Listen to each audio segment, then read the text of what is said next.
The St. Louis Cardinals have hired Chaim Bloom as an advisor to John Mozeliak.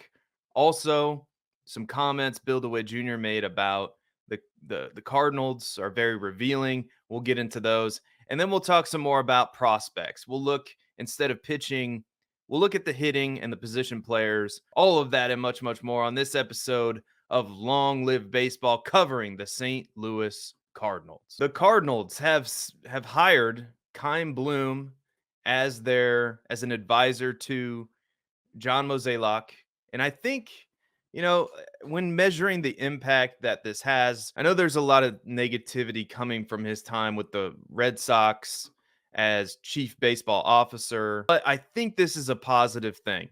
I really do. He started his career in Tampa Bay. Chaim Bloom did, just to give you some background. He's 40 years old, and he started in Tampa Bay as an intern in February of 2025. Then he was hired to work full time in the minor league operations in that same year. So this is a guy who worked his way up through, like, from the very bottom, worked his way up as an intern, and then worked in minor league operations in 2005. He was promoted to assistant director of minor league operations in 2008 and was responsible for all aspects of the minor league system. He was named director of baseball operations in 2011, expanding his job to include contract negotiations, salary arbitration, budgeting, things like that, overseeing major league support staff and internal scouting. So when you have that job, you really get your hands dirty and analyze everything that's going on in the minor leagues. And in 2014, when general manager Andrew Friedman left the Rays organization, the Rays promoted Bloom to vice president of baseball operations with the Tampa Bay Rays, and his responsibilities expanded to include to his overseeing domestic and international rather player development and newly created baseball performance science center, trade negotiations, pro, amateur, and international scouting philosophy. And in 2016, he was named senior vice president of baseball operations in 2016. And we all know Tampa Bay has a low payroll. And despite this, if you look at the Tampa Bay Rays record during that time from 2005 all the way till his departure in 2019, starting in 2019, the Rays were 96 and 66, 2018, 90 and 72, 2017, 80 and 82, 2016, 68 and 94, 2015, 80 and 82, 2014, 77 and 85, 2013, 92 and 71, 2012, 90 and 72, 2011, 91 and 71, 2010, 96 and 66. So he was a part of, and the list goes on and on. And there's way more good years than bad years. And when you're an organization like the Rays, you're gonna go through those high peaks and low valleys. You're just going to, because it's hard to develop a wave of talent all the way to the major leagues and keep that sustainability going, especially when at times you're pushing things in and trying to align everything where it hits all at once. I mean, just ask teams like the Royals, the Pirates, these small market teams, and we can argue whether or not, especially in the case of the Pirates, whether they are a small market team or not, or whether they just behave like one. That's a whole nother conversation for another time. But Chaim Bloom, I don't think you can argue, was a part of an organization that made the most out of what they have. And for an organization that's consistently at the bottom of payroll, it's impressive. It's impressive what they were able to do. And I think getting somebody from that has all that experience, especially in the minor leagues.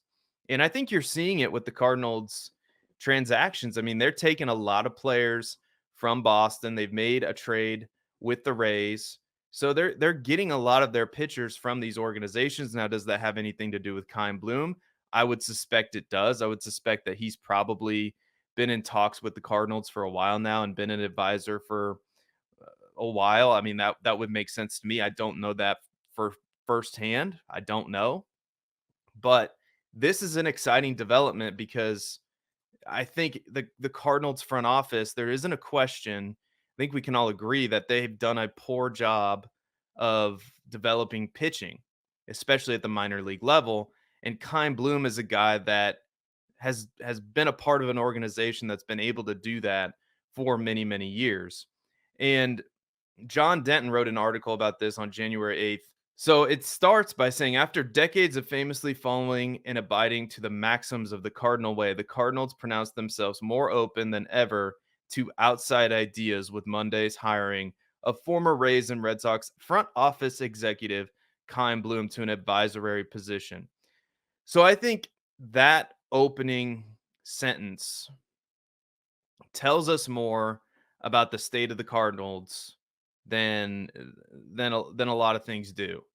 I think them being open to different ways of thinking, bringing in a new perspective, a fresh voice, that can only be a good thing for the St. Louis Cardinals. And I think you're seeing the starts of it already.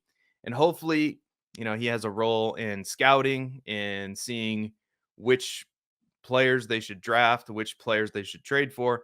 Like I said, I think you're already seeing it, with Andrew Kittredge coming from Tampa Bay, Robertson coming from the Red Sox. Some of these moves, I think you can point to Chaim Bloom and say he may have had something to do with that. I don't know for sure. But the quotes here from Mozeliak are interesting. He says, "We've always prided ourselves with our history, but understanding best practices is something that I think it is smart business to do. And this gives us an opportunity to do that." I just think it's a great opportunity when you think about the length of time that Bill DeWitt and myself have been together. And with a lot of the senior leadership in the front office, it's going to be nice to have somebody to give us a fresh perspective. When you look at our steady state over the last 25 years, we really haven't had a lot of those outside voices come in. Chaim has had an accomplished career, and allowing him to come in and look behind the curtain and give us some insights is exciting, and it's something we look forward to. Again, it's refreshing.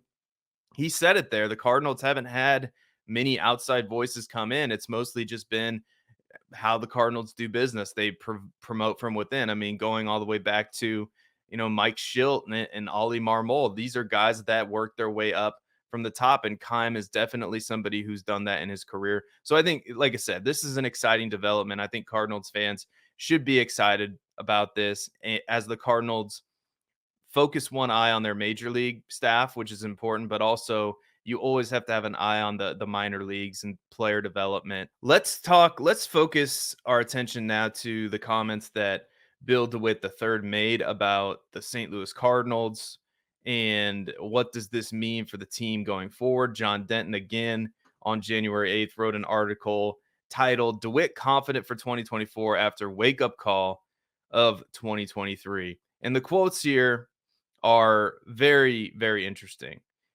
Quote, "Look, I think we're always open to improving our club within reason, but we've already made some big moves," said DeWitt, whose club had a $186.4 million payroll in 2023 and one that could approach $200 million in 2024. According to Spotracs, with payroll, it has to be thought of in the context of the whole business with all the investments we're making in other aspects of the product on the field. And then there's the revenue picture, which frankly is a bit challenging this year relative to last year when you think about what's happening with local television, media, etc. So that to me is fascinating. That tells me that I believe this Bally deal is having an impact on what they think they're willing to spend or what they're willing to spend. That I think confirms that suspicion, at least somewhat. And he goes on to say, "So we are making a pretty big push by raising payroll and having revenues somewhat challenged. It's actually quite a commitment. Now, there is a little more payroll. Is there a little more payroll room there? It depends on the deal." So again, these quotes tell me from this article that the Cardinals are basically done. There might be a minor move here or there that they can swing, maybe a trade for a veteran pitcher. But as far as the major moves that we expected out of this offseason, whether they would be as high, our expectations as high as getting Yamamoto, which was completely unrealistic, or the fact that they could trade for a Dylan Cease, the Dylan Cease move not likely to happen at all, as I talked about on the last episode of this program. So this tells me that they're basically done making moves and that the payroll situation, he's saying, as it approaches 200 million, there's actually quite a commitment there from the Cardinals. And we'll see. The Cardinals sit at about number 7 or number 8, depending on what site you look at right now in total team payroll amongst major league teams. But there are so many other moves that can be made. There's so many players that are out there. So that's going to change. And it'll be interesting to see at the end of the day, once opening day is here, where the Cardinals stack up. Because as I've said on this show before, the Cardinals are the number 10 valued franchise in Major League Baseball. Uh, it's valued at $2.55 billion, and simply put, if the Cardinals aren't spending in the top 10, and we've seen the home attendance of games at Busch Stadium. I mean, they've been top 5 in home attendance for a long time. They have over 300 million fans consistently show up to the ballpark. If they're not willing to address major needs, whether it be by trade at the trade deadline, or this tells me that I don't know. And I'm not saying that you need to spend money in order to win. I mean, the Tampa Bay Rays are an example of that, but you could also see that the hiring of Chaim Bloom signals to me that the Cardinals realize that they're not going to be able to spend with the big boys, or they're not willing to. Unfortunately for some of us, including myself, it really feels still like they need a starting pitcher, and I've said that many times on this show. But I think the Chaim Bloom move is good, and I think the move to this direction signals that the Cardinals, that we can probably expect them not to be in on these big free agents, because the Cardinals have shown us historically that they're just not willing to go above and beyond to outbid somebody for an elite starting pitcher, to be at the top of the market, to go after the top shelf of players. That's just not something that they're going to be interested. That's just not something they're going to do. So we probably need to adjust our radar as fans, as frustrating as it is, because this shift in the organization, I think, signals that they realize that, oh, we need to develop a little bit more, because we don't want to pay for top tier talent, even if we might need it. I think that's going to do it. Don't forget to hit the like button. Don't forget to subscribe to the channel. And that is it. Thank you so much for listening, and we will catch you next time. And don't forget, go Cardinals.